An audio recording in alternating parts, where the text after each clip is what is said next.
Mon téléphone a vibré avec une seule phrase qui a fendu quelque chose en moi. Net, tu n'as pas été invité au dîner de Noël.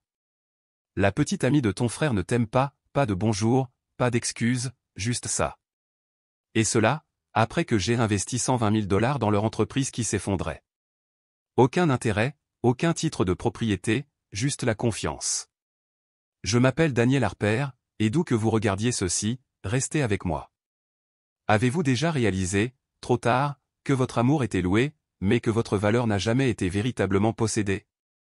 J'ai fixé ce message pendant 1 minute entière, le pouce en suspens, le pouls battant la chamade. Puis j'ai tapé 2 lettres, OK. Et avec ça, je suis devenu un fantôme. Pas un de ceux qui hantent, mais un de ceux qui s'effacent. J'ai ouvert un dossier intitulé « Dépenses familiales » sur mon cloud. 157 reçus, tous liés à eux, notes d'essence, factures, frais de retard que j'avais payés sans qu'on me le demande, leurs factures d'inventaire, même le plombier qu'ils avaient oublié d'appeler jusqu'à ce que les canalisations éclatent. Clic, supprimer, un par un. Non par mesquinerie, mais par clarté. Parce que ce message n'était pas seulement un rejet, c'était une révélation. J'avais toujours été celle qui résolvait les problèmes, le portefeuille, la sœur, trop intense, qui demandait un respect élémentaire et obtenait le silence en retour. Mais cette fois, je n'ai pas discuté. Je n'ai pas appelé. Je n'ai pas demandé qui avait pris la décision. J'ai simplement annulé chaque paiement automatique lié à leur entreprise. Péril gelé. Fournisseurs informés. Charge due dans 48 heures. Ils pensaient que j'allais craquer. Au lieu de cela, j'ai débranché l'assistance respiratoire. À minuit, mon père avait appelé 5 fois. Maman a laissé un message vocal sur un ton inquiet, soigneusement étudié, « Ma chérie, il y a eu un malentendu. » Et mon frère? Il a texté, « Tu fais sérieusement ça pour une invitation à dîner? » Non, pas pour un dîner. Pour une vie entière à m'entendre dire que je ne suis la bienvenue que lorsque je suis utile. Alors j'ai éteint mon téléphone, je me suis fait une tasse de chocolat chaud et j'ai regardé la neige tomber depuis un endroit où personne ne pouvait me priver de ma propre paix parce qu'ils avaient annulé ma place à table, et que j'avais annulé les fondations de la table. Au matin, je me suis réveillé dans un chaos que je n'ai pas eu à nettoyer, 12 appels manqués, 6 textos de ma mère, 2 de mon père, tous en majuscules. Daniel, la facture d'électricité n'est pas passée. Où est le paiement du fournisseur? Il menace de partir. Ton frère ne savait pas ce qu'elle a envoyé. C'était son idée. On peut arranger ça. Arranger. Encore ce mot. Comme si j'étais un outil qu'ils pouvaient saisir chaque fois que leur négligence montrait les dents. Mais je n'étais pas une clé à molette. Je n'étais pas de la colle. Et je n'étais certainement plus leur oxygène financier. J'ai siroté mon café lentement. Le silence semblait riche, comme si je m'étais racheté. Mon nom ne figurait pas sur leur entreprise, mais mon argent y avait été. Et maintenant, mon silence était le partenaire le plus bruyant qu'ils aient jamais ignoré. Ma mère a rappelé. J'ai laissé sonner. Puis elle a essayé la culpabilité, si les lumières s'éteignent, nous perdrons tout. Je me souvenais de sa voix, quelques jours auparavant seulement, disant, ne viens tout simplement pas. Ça la mettra mal à l'aise, comme si j'étais le dérangement, et non la femme qui finançait leurs échecs pendant qu'ils me donnaient des miettes de tolérance. Alors j'ai envoyé un courriel au comptable, avec effet immédiat, je retire tous les investissements informels dans Harper Family Mercantile. Veuillez informer tous les fournisseurs de mon départ et rediriger les soldes impayés vers Raymond et Patricia Harper. Daniel Harper. Une sortie propre, nette. Ni colère, ni bruit, juste définitive. Et pendant qu'il s'agitait, j'ai nettoyé la seule chose à laquelle je n'avais jamais osé toucher auparavant, ma dette émotionnelle.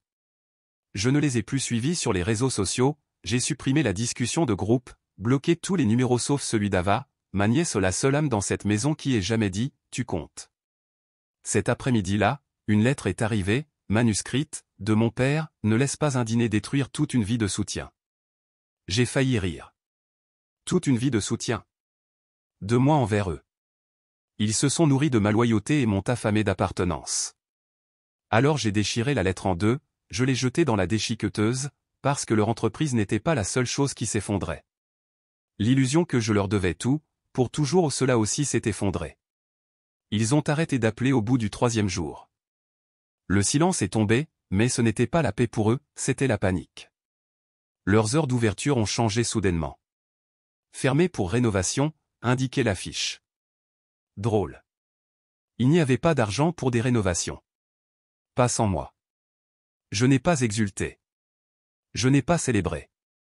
J'ai juste regardé, tranquillement, calmement, la structure même que j'avais maintenue en vie sur mon dos commencer à pourrir sans prévenir. Puis le courriel est arrivé de leur propriétaire. « Bonjour Daniel, je crois comprendre que vous vous êtes occupé du loyer précédemment. Le paiement de janvier a 2 semaines de retard. Pouvez-vous confirmer votre implication continue ?» J'ai répondu en une seule ligne, « Non impliqué. Veuillez contacter directement les propriétaires légaux. » Il a répondu, « Compris. Je transmets l'avis d'expulsion aujourd'hui. » C'est à ce moment-là que c'est devenu réel pour eux. Pas quand j'ai dit, « OK. » Pas quand j'ai supprimé les reçus. Mais quand les lumières se sont tamisées et qu'il n'y avait plus personne pour rallumer l'interrupteur. Mon frère m'a envoyé un texto plus tard cette nuit-là, « Tu laisses vraiment une fille que tu ne connais même pas s'interposer entre nous ?» J'ai regardé l'écran. Il ne s'agissait pas d'elle. Ça n'avait jamais été le cas. Il s'agissait de chaque fois qu'ils avaient choisi le confort de quelqu'un d'autre plutôt que mon existence. Il n'avait pas oublié de m'inclure, il m'avait exclu intentionnellement parce que je ne correspondais pas à l'image qu'il voulait projeter. J'étais celle qui travaillait trop dur, parlait trop directement, gagnait trop, prenait trop de place. Je les mettais mal à l'aise. Non pas parce que j'avais échoué, mais parce que j'avais cessé d'avoir besoin de leur permission pour réussir. Alors j'ai bloqué le numéro. Et cette nuit-là, j'ai écrit une lettre, non pas à eux, mais à moi-même, « Cher Daniel, tu as donné plus qu'ils ne t'en ont jamais remercié. Et quand ils t'ont rejeté, tu as choisi la dignité plutôt que le désespoir. Tu ne dois une seconde chance à personne quand ils ne se sont jamais assez souciés de se présenter pour ta première. » Je l'ai scellée dans une enveloppe, je l'ai mise dans une boîte étiquetée, à lire quand tu commences à douter de toi, parce que le seul investissement que je faisais maintenant était dans ma propre guérison. Laisser l'entreprise s'effondrer. Laisser les lumières éteintes. Laisser le silence grandir. Il ne voulait pas de moi à table, alors j'en ai construit une où seul l'amour à sa place. On a frappé un jeudi. Doucement, puis fort, puis désespérément. Je n'ai pas répondu tout de suite. Je suis juste resté dans le couloir, à les regarder à travers le Judas. Mes parents. Pas de fleurs, pas de gâteau d'excuses. Juste 2 personnes qui me tenaient autrefois par la culpabilité, se tenant maintenant dans le froid, sans plus rien à utiliser comme levier. J'ai ouvert la porte à moitié, sans les inviter à entrer. Ma mère paraissait plus petite que dans mon souvenir, usée, inquiète, arborant toujours ce même visage qu'elle utilisait quand elle voulait que je me sente comme l'ingrate. Ma chérie, nous avons juste besoin d'un peu d'aide. Ton père essaie de sauver l'entreprise, et je sais que nous avons dit des choses que nous ne pensions pas. J'ai hoché lentement la tête, les laissé finir. Mon père est resté silencieux, non par honte, mais parce qu'il faisait le calcul dans sa tête, combien faudrait-il pour me récupérer? Quelle ficelle pourrait-il tirer cette fois? Mais ils avaient oublié, je les avais toutes coupées. Je suis sorti, j'ai fermé la porte derrière moi. Pas de chaleur, pas de faux semblants. Vous n'avez pas oublié Noël, ai-je dit. Vous m'avez effacé. Vous avez choisi l'opinion de quelqu'un sur moi plutôt que votre propre sang. Et maintenant, vous n'êtes ici que parce que vos comptes sont à sec. Les yeux de ma mère se sont embués, mais je n'ai pas pris cela pour du regret. C'était de la peur de perdre la ressource, pas la fille. S'il te plaît, a-t-elle murmuré, nous ne pouvons pas faire ça sans toi. J'ai soutenu son regard. Vous auriez dû y penser avant de laisser quelqu'un qui venait de me rencontrer vous convaincre que je n'avais pas ma place chez vous. Ils sont restés là, silencieux, faisant enfin face au poids de ce qu'ils avaient jeté. Et pour la première fois de ma vie, je ne me sentais pas comme une mauvaise fille. Je me sentais comme une femme libre. Je n'ai pas crié. Je n'ai pas pleuré. J'ai juste tourné les talons, ouvert ma porte et dit les mots les plus calmes que j'ai jamais prononcés, cette maison est construite sur l'amour et le respect. Vous ne trouverez pas ce que vous cherchez ici. Et j'ai fermé la porte, non pas pour punir, mais pour protéger ce que j'avais enfin commencé à construire, une vie où ma valeur n'est ni empruntée, ni troquée, ni réduite au silence. Ils ne sont pas revenus après ça. Plus de coups à la porte, plus de textos, juste le silence. Mais cette fois, je ne me sentais pas abandonné, je me sentais lucide, parce qu'en fermant cette porte, je ne faisais pas que les exclure. J'entrais dans une vie qui ne rétrécissait pas pour s'adapter à leur confort. J'ai arrêté de me justifier, arrêté d'adoucir ma voix, arrêté de justifier pourquoi j'étais toujours celle qui était laissée de côté, puis censée tout arranger de toute façon. Avant, je disais, peut-être qu'ils ne savent pas à quel point ça fait mal. Maintenant, je dis, ils le savaient, et ils l'ont fait quand même. Avant, je me demandais s'ils changeraient un jour. Maintenant, je sais que j'ai changé, et c'était suffisant. J'ai fait une promenade ce dimanche-là dans l'ancien quartier, devant le magasin que j'avais autrefois sauvé. Les fenêtres étaient maintenant barricadées, une pancarte, à louer, pendant de travers, comme si le poids de toutes leurs mauvaises décisions avait finalement rattrapé la vitre. Les gens m'arrêtaient autrefois dans ce quartier et disaient « Vous êtes une si bonne fille ». Et je l'étais, mais être une bonne fille ne signifie pas être un paillasson avec une carte de débit. Alors je me suis arrêté, j'ai pris une dernière photo de l'endroit non pas pour le souvenir, mais comme preuve. La preuve que partir n'était pas de la cruauté, c'était de la survie. J'ai imprimé cette photo plus tard dans la nuit, je l'ai épinglée sur mon tableau de visualisation. À côté, une note, ne te rabaisse jamais pour des gens qui ne grandissent qu'en se tenant sur ton dos. Ava l'a vue. Elle a demandé ce qu'était la photo. Je lui ai dit, c'est la dernière chose pour laquelle j'ai payé et qui ne m'aimait pas en retour. Elle a hoché la tête tranquillement, assimilant cela, comme si même à 10 ans, elle comprenait. Et là, dans notre petite cuisine, nous avons instauré une nouvelle tradition, chaque fois que nous laissons partir quelque chose qui nous a fait du mal, nous allumons une petite bougie. Alors nous en avons allumé une, l'avons regardée vaciller, l'avons regardée s'éteindre, et tandis que la fumée montait, une promesse silencieuse s'est élevée en moi, je ne m'excuserai plus jamais de quitter des pièces qui me laissaient brûler pendant que d'autres restaient au chaud. Ils ont toujours pensé que je reviendrais, que je me sentirais coupable, que le bruit, l'obligation, l'illusion de la famille me manquerait. Mais l'attention, les règles tacites, la façon dont l'amour venait toujours avec des factures et des commentaires désobligeants ne me manquaient pas. Ils pensaient que je céderais au printemps. Je n'ai pas cédé. J'ai fleuri. Parce que parfois, la paix n'est pas quelque chose que l'on trouve, c'est ce qui finit par pousser quand on arrête d'arroser les gens qui vous épuisent. Un matin, une alerte bancaire est arrivée sur mon courriel. Le compte joint pour lequel j'avais autrefois cosigné pour eux, gelé par décision de justice. Ils étaient poursuivis en justice. Fournisseurs impayés, arriérés d'impôts, une entreprise construite sur des reconnaissances de dettes et une fille qui avait finalement dit non. Je me suis assise sur mon balcon, regardant le soleil réchauffer la ville en contrebas. Pas de panique, pas de tressaillement, juste l'immobilité. Ava est sortie, enveloppée dans sa couverture, tenant son carnet de croquis. Ils ont des ennuis, n'est-ce pas, demanda-t-elle, les yeux trop sages pour son âge. Oui, ai-je dit. Mais pas à cause de moi. Elle a fait une pause. Tu te sens mal?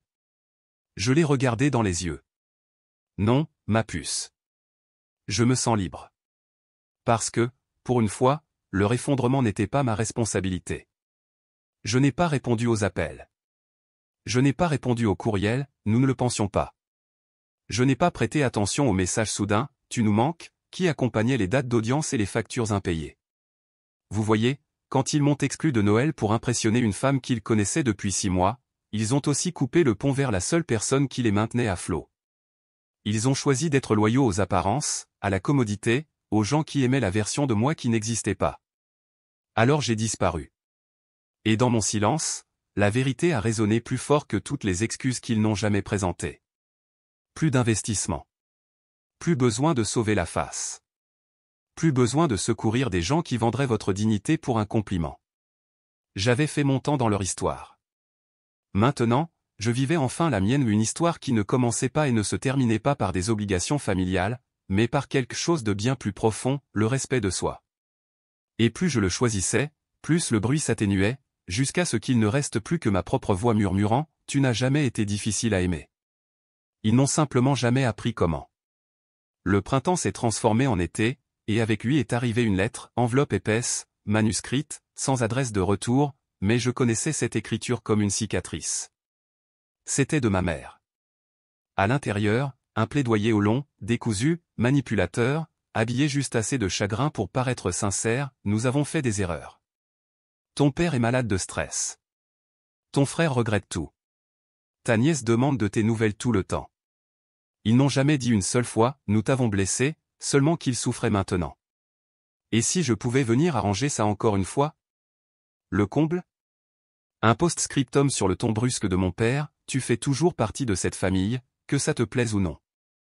Je l'ai lu une fois, puis une autre. Puis je me suis levé, je suis sorti et j'ai mis le feu à la lettre, les regarder se recroqueviller en cendres sur ce même balcon où je prenais autrefois des appels paniqués pour empêcher leur entreprise de sombrer. J'ai murmuré, je ne suis plus votre filet de sécurité. Et cela m'a paru sacré. Cette semaine-là, je les ai fait retirer de tous les liens persistants. Small Blue Diamond a fermé le compte d'épargne joint. Small Blue Diamond a mis à jour la procuration. Small Blue Diamond a changé le contact d'urgence sur les formulaires scolaires d'Ava. Small Blue Diamond a effacé toutes les empreintes numériques qu'ils avaient laissées sur mes finances. Ce n'était pas de la vengeance, c'était de la protection. Parce que les gens qui disent « tu feras toujours partie de la famille » ne semblent s'en souvenir que lorsqu'ils ont désespérément besoin de ce que vous pouvez encore leur donner. J'ai bloqué tous les numéros. J'ai configuré ma boîte de réception pour supprimer automatiquement tout message provenant de leur domaine. Mon message d'accueil téléphonique dit maintenant, si vous appelez pour renouer le contact, sachez que j'ai déjà fait la paix. Et cette paix n'inclut pas la réouverture d'anciennes blessures. Ava a demandé pourquoi nous les coupions de nouveau de nos vies. Je lui ai dit la vérité, parce que les limites ne signifient pas que nous les détestons. Elles signifient que nous nous aimons enfin assez pour dire, jusqu'ici et pas plus loin. Nous avons fait un gâteau ce soir-là au chocolat avec des vermicelles supplémentaires. Pas pour un anniversaire, juste parce que nous le pouvions. Et pendant que nous dansions dans notre petite cuisine, j'ai réalisé, ils étaient autrefois la tempête. Maintenant, ils ne sont plus que la météo d'un endroit où je ne vis plus. 1 an. C'est le temps qu'il a fallu pour que le chagrin se transforme en quelque chose de plus doux. Pas l'oubli, pas le pardon, juste la distance. Pas le genre de distance mesurée en kilomètres, mais en croissance. J'étais assise en face de l'employé au palais de justice, les papiers à la main, ses sourcils levés. Vous changez de nom de famille, mademoiselle Harper? J'ai secoué la tête. Non, je change mon histoire. Parce que Harper n'était pas seulement un nom. C'était la chaîne de chaque dette que je n'avais jamais contractée, la signature qui avait vendu mon silence, la marque que je portais sur chaque chèque, chaque faveur, chaque anniversaire oublié. Mais plus maintenant. J'en ai signé un nouveau, Daniel Rive. Simple, net, le mien. Rive, comme pour « coudre ensemble », parce que c'est ce que j'avais fait, pris des lambeaux de douleur et cousu une nouvelle vie, une qui m'allait sans excuse. Je suis sorti de ce bâtiment sans famille derrière moi, mais avec plus de liberté que je n'en avais jamais connue. Fini de sauver des gens qui ne se souvenaient de moi que lorsqu'ils se noyaient. Fini les dîners où je n'étais pas la bienvenue. Fini l'amour conditionnel. Ma fille, Ava, m'a accueilli à la maison avec un bouquet de fleurs en papier qu'elle avait confectionné. Joyeux jour de nouveau nom, a-t-elle dit. Tu ne leur appartiens plus. Je l'ai serré dans mes bras. Ma puce, ça n'a jamais été le cas. Nous avons fait des biscuits, regardé de vieux dessins animés, allumé une bougie non pas pour le deuil, mais pour le devenir. Plus tard cette nuit-là, j'ai ouvert un journal vierge, j'ai écrit une phrase sur la première page, c'est ici que la vraie histoire commence. Et je le pensais vraiment.